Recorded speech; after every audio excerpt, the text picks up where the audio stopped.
మెదక్ జిల్లా కౌడిపల్లి మండల కేంద్రంతో పాటు అన్ని గ్రామాలలో నాగుల పంచమి వేడుకలు ప్రజలు అత్యంత భక్తి శ్రద్ధలతో జరుపుకున్నారు.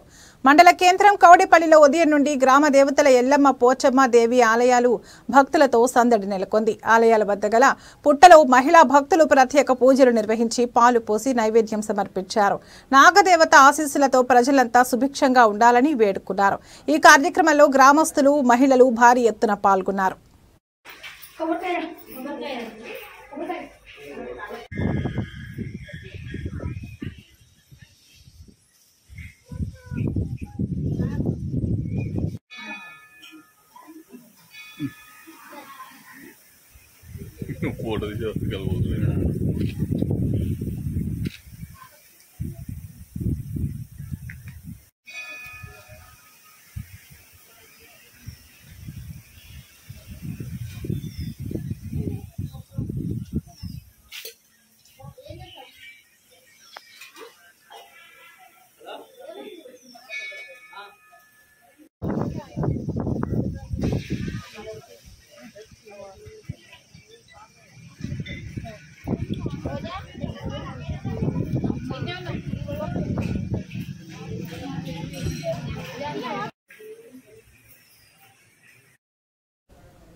సంగారెడ్డి జిల్లా పటాన్చెరు నియోజకవర్గం పటాన్చెరు డివిజన్ పరిధిలోని